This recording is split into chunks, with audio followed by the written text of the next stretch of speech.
Next up on our Wildlife Conservation Center tour are songbirds.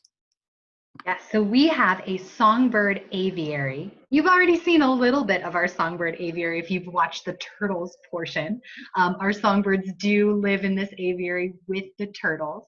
You'll notice that there are lots of trees and good hiding places for them. You'll see some different perches, various feeders.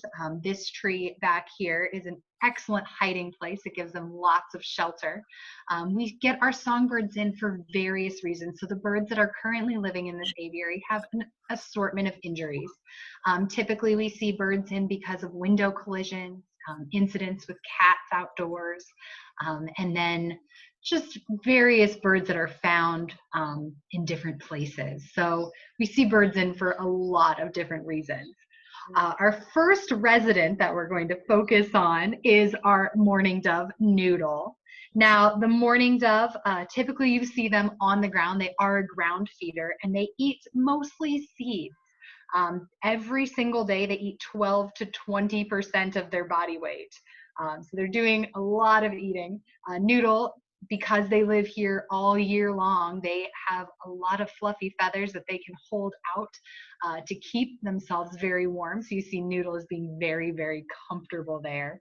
And they're a very common backyard bird.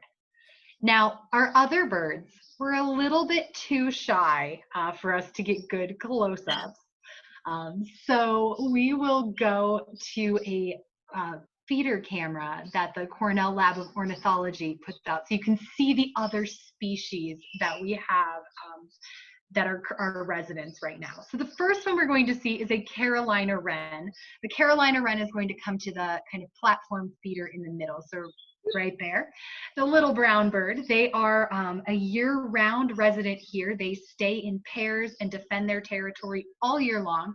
Now, they defend their territory with a chattering call, and they have another song that sounds kind of like someone saying, tea kettle, and they're just very, very vocal birds. In the winter, we see them at our bird feeders eating a lot of suet, but they primarily eat insects.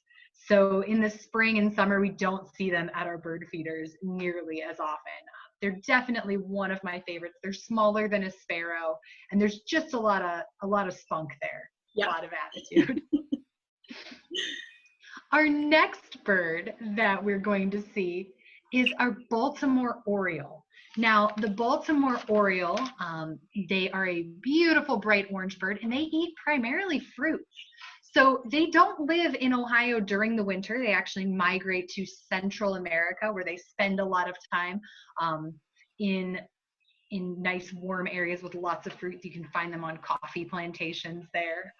They're very interesting to find in those kinds of locations. Every single spring, towards the end of April, they come back to Ohio, and that's where they nest. They weave a nest that looks a lot like a basket, and they lay anywhere from 3 to 7 eggs, and they have one clutch of young. So you're seeing this female Baltimore Oriole eating from an orange, and that's a pretty common thing people will put out at their bird feeders to try to attract them. They're just vibrant, beautiful birds. Absolutely. The next bird that we have in our aviary is a song sparrow. The song sparrow will probably look very familiar to you. It's a bird that we see very often at our feeders and when we're out hiking in the park. So they are a sparrow, very common.